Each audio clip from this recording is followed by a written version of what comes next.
really nice for me and a lot of light.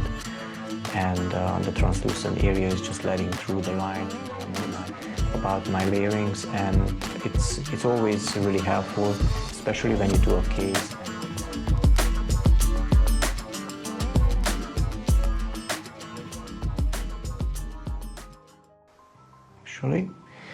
So this is the topic for today. I'm going to talk about wax up and ceramic.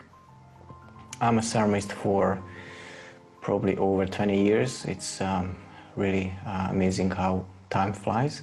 And so I learned a lot about ceramic, and I can get some acceptable and nice results nowadays. But you know, ceramic is not easy to learn because you have to fire, you build up a powder and a liquid mixture. So it's a little bit unpredictable and hard to you know, plan what's going to be the result. So that's why I think wax is an excellent material for testing and also learning morphology and layering. So in this presentation I want to share with you these steps in the wax and also the ceramic. So sharing some tips and tricks about ceramic firing, but I always say that I'm always happy to answer any questions after the course. So you will find my contact details, and if you have any unanswered questions, just please contact me, and I'm always happy to help. So just shortly about my background. So as Manfred mentioned, I'm from Hungary. So I grew up there and I studied in my hometown, and that young person, that's me back then 20 years ago. So amazing how time flies. So I moved to Australia with my family in 2010. So we moved to Perth, Western Australia, and we really enjoyed the life here. So it's a beautiful country, and Perth is really good for families. I'm a member of the Ramford family and also Ivoclar. In last year I opened my lab at home, so this was my dream for a long time, because I'm always working long hours, so even if I'm in the lab I'm really close to the family, so that's really nice for me and hopefully for them as well. So what I always recommend is use your mentor, nature as your mentor, because we just copy nature, or try to copy and try to imitate. So if you have any chance to get access for natural dentition, so extracted teeth, or you have some nice impressions, just make sure you have some models and keep those models close by, because you can learn more about morphology from the natural dentition. And if you have any kind of resin, it can be a dental resin, it can be an art resin, so from an art shop. You can duplicate this natural extracted teeth and duplicate with the resin. And you can see on the resin that how nicely it's replicate all the details. So it's not just the texture, it's not just the shape, but also the luster from the natural dentition. So for me, it's a really amazing tool, and it's much more durable, and you can use for analyzing and studying morphology. So here's another example with resin model, and you can see all the details are there. So it's a young patient. You can see the vertical grooves, horizontal grooves, perichiamatas, so everything is there. And I think resin is much better than stone, because stone can't replicate these fine details. So if you have a chance, just give a try and pour up some impressions with resin. Okay, so first I'd like to talk about the difficulties with restorations, because you can learn layering, but actually what to use for the layering is quite critical. And I learned from my mistakes, or hopefully I'm learning from my mistakes, and I want to show you what those mistakes and what is the issue when you do layering and creating any kind of restoration. So this is my first porcelain fused to metal bridge, and I only used enamel and dentin. And in theory that should be enough, because in a natural dentition you have dentin and enamel only, so why not just use that? The problem is nature is much more complicated than the ceramic we use. So ceramic can't replicate easily the natural dentition or what you see in the mouth. So that's why we have to learn how to modify our layerings and what kind of materials to use. So I think the most important aspect of a restoration is the opacity and the value. So if the value of the restoration is not correct, it's gonna stand out, and probably the patient and also the dentist not gonna accept your work. So, and it was a long process for me to learn, what's the critical factors, and you can see all the mistakes here. So this is an IMAX crown, and I spent hours to create a nice shape and texture using silver powder, but still, it was short in the mouth, and also I think what you normally hear with IMAX restorations, that it was gray, so low in value. So I quickly learned I have to focus on the value and try to create a little bit higher value, more opaque restorations. And this is not easy, or it wasn't easy with IMAX Ceram and IMAX restorations, because at the beginning IMAX was designed for high opacity and bright framework. So if you use the IMAX on a white framework, your restorations look good, but then as new materials, new pressing modes, new translucent zirconia frameworks came to the market, IMAX Ceram, the original IMAX Ceram, was too translucent, and the restorations turned to low in value, or the end result was low in value when you insert it into the mouth. So I started to focus on opacity and value, and this is an excellent case for demonstrate that even with a translucent framework, an old ceramic restoration, you can block out a really dark stump shade. But so how can you achieve this one? You can use a really opaque framework, but the problem with that one is that the framework is opaque from the cervical to the incisal edge, and that's not ideal for an old ceramic restoration. So instead using an opaque framework, I decided to use an MO or LT, or even sometimes an MT framework, which is more translucent, and using an ivory color white stain to opaque basically, or mask the discoloration underneath. So here you can see on the left side I have only one layer of white stain, and that red mark inside the crown is coming through. So obviously one layer of white stain is not enough to block out the discoloration. But if I apply 3 layers of white stain, so in different firings, then you can see it's nicely blocking the dark stump shade. So here's another example. You can see the right central of the patient is really dark, and it's an old ceramic restoration, an LT framework, which is like a dentine translucency. And I use this white masking technique, and end result I think is pretty good, so nicely blocking out the discoloration. Here is another example, and I like to talk about the try-ins, because in my point of view, try-ins are really important to save time for the technician and for the dentist as well. It's an extra appointment, but with this step you can make sure that the final result is close as possible to the natural one, and there is no disappointment that you have to send back the case to the technician, so the patient know what to expect. So normally we try in with Dr. Tony Rotondo after the first fire, so I can see if the opacity of my restoration is correct or not. So this area is the high value, most opaque area, so I can check and I can easily modify if it's necessary. So here's the final or finalized case on wax models. I like to make these wax models because I can check the masking, and also I can see nicely the shape on the wax, so you can use easily a dentin color wax and also pink wax to make these models. And here's the final result, so you can see the match is really nice and close. The tissue profile wasn't the same as on the other side, but this was when Tony inserted the crown, so hopefully after that it's gonna have a similar shape like the other side. Here's another case with high opacity, and again, the reason I show, because don't be afraid to mix different powders together. So if you think that the powder you use is not opaque enough or not bright enough, just feel free to mix some white stain or white ceramic powders and experience. So with experience you can get much better results.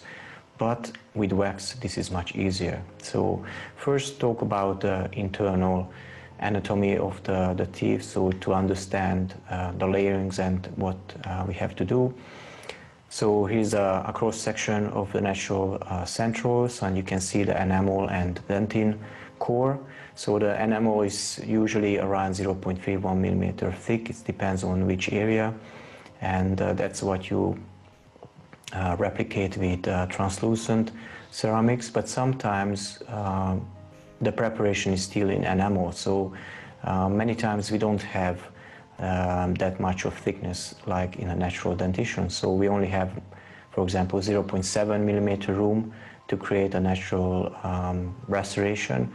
So that's why you have to learn how to modify your layering and how to apply the different materials. So I sacrificed this nice central and I removed the enamel just to see the internal dentin core. So here you can see the difference and the thickness of the original enamel, and so it's much easier to understand when you're building up a crown or the veneer how you need to create the internal structure. So I'm using a really similar design for the framework as well, so basically replicating the dentin core. Obviously it depends on the case, so if it's a thin veneer case usually I don't have that much room, but this is a crown case and I have a room to create a nice internal core similar to the dentin. So here's on the right side you can see the dentin core only, and you can see the dentin is not just opaque, it's also translucent, especially where it's really thin. So this area is quite thin and hollow from the lingual side or the palatal side, so that's why it's translucent. So we have translucency in the dentin, not just in the enamel. So when you're increasing the contrast in an image you can see more details, and you can just create a stronger border lines between the different areas. So here you can see a high opacity area, so this is the thickest part of the teeth, and that's why it's really opaque, because it's reflecting back a lot of light, and the translucent area is just letting through the light, more light goes through, and that's why it looks more translucent. So what is interesting when I analyze my cases, I find this pattern. So I'm not sure if it's clear here, but on the left side you have the normal polarized photograph, and on the right side you can see the high contrast image. And you can see this pattern that you have this really high opacity core around the cervical, the body area, and the contrast is quite big to the incisal area. So we have to create this contrast in the restoration, otherwise the result is not going to be natural. So I'm sure you heard this saying before, that a picture is worth 1,000 words, and it's really true. So nothing is better for communication than a photograph. So you can make drawings, and that's how I started. So I draw down my layering maps and the details, but in a photograph you just have much more details. So I highly encourage everyone to invest in a camera setup. So if your budget is low, then you can buy some second-hand cameras. So if something is like 5 or 10 years old, they still really good and really amazing for dental photography. So in Australia, roughly around $1,000 or maybe $1,200, you can have a full setup, and that camera will serve you for many, many years. So you can easily use a camera for 5 and 10 years. So if you're interested in photography, these are the settings that I normally recommend. I personally prefer a manual flash, because that's much more control for me. But if you are experienced or just a beginner, You can use a TTL flash setup, which is through the lens, so a semi-automatic flash setup, and you can easily take nice photographs with that one. So here's an example, a really nice natural, so it's all natural dentition here, and you can capture with the photograph much more details than with drawings. But this is my opinion, so maybe you believe in drawings, but I like to take photos. It's just, for me, it's much more rich in details. So this is a polarized photograph. So with a polarized photograph, you can eliminate all the reflections from the surface. If I go back, you can see the difference. So for the first look, it looks a little bit flat or less contrasty, but once you increase the contrast in the image, you can see really nicely all the details inside, and that's really helpful when you're creating a restoration to copy these details internally. So when you have the photographs, somehow you can analyze. So you can just look at and the increased contrast and try to find the different details. But what I recommend is to use some kind of tool or some kind of software to analyze the photographs and measure the different values. And on Mac computers, this is a free and built-in. It's called a digital color meter. So it's basically, you can measure the values on the photographs easily, and also you can measure the different colors. So it's free on Mac, and I'm sure on Windows you can find similar softwares. And with those softwares, it's much easier to analyze your photographs.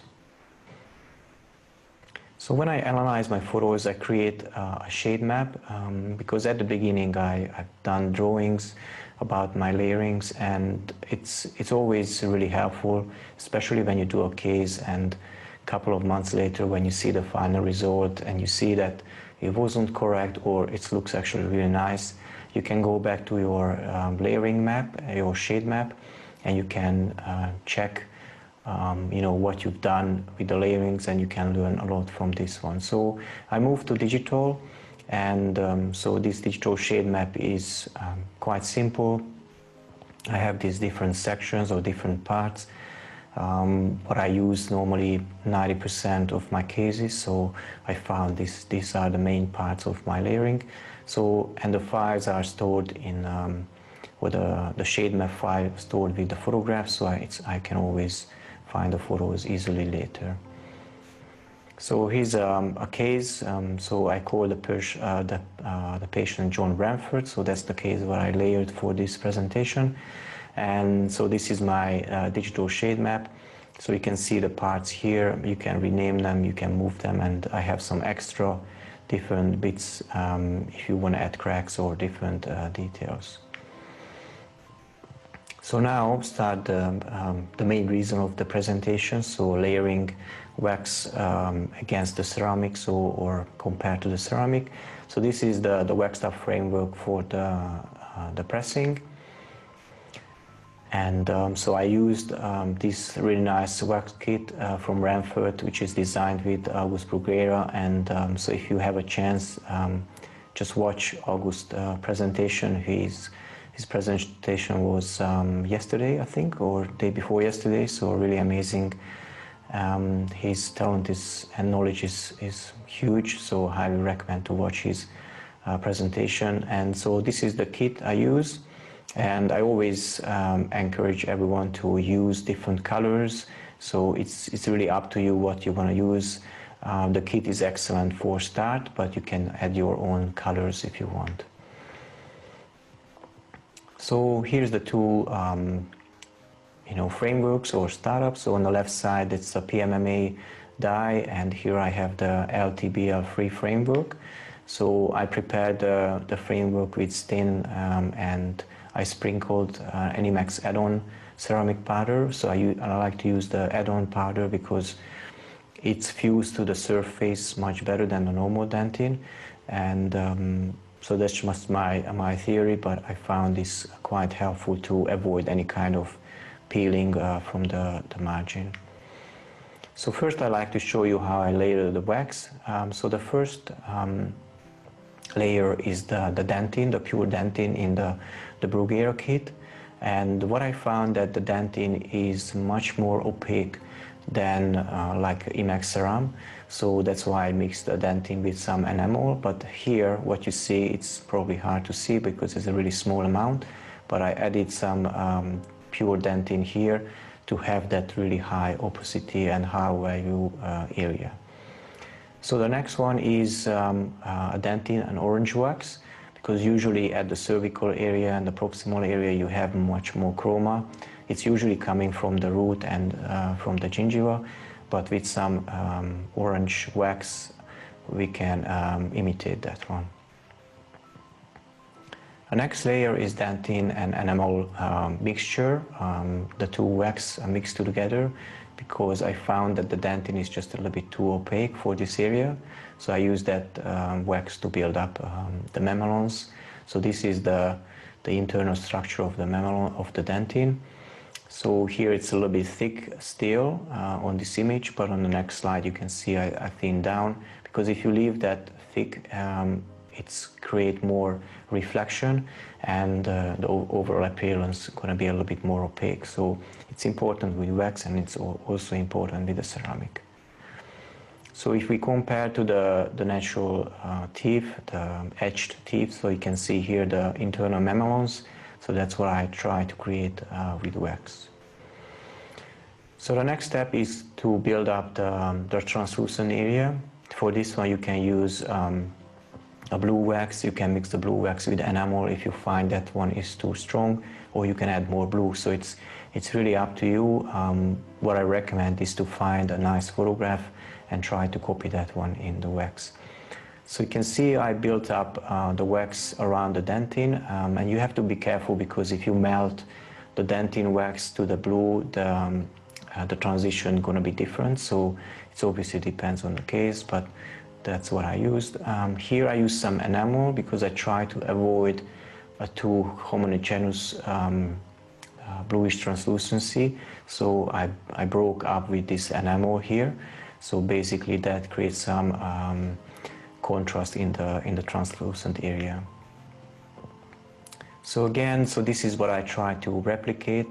This is a polarized photograph, so this is the flash. So it's a little bit different, but it's close, I guess.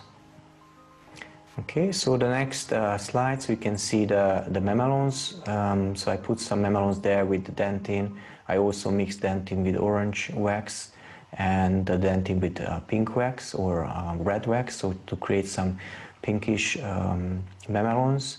Again, it depends on the case, but you can see here just the different colors. It creates some you know, similar illusion what you find in natural dentition. So here I created this absorption area. So I read about this kind of material or area in the tool from Gérald de Bassy in his book. So basically, because we're imitating nature, sometimes we have to use colors to imitate translucency.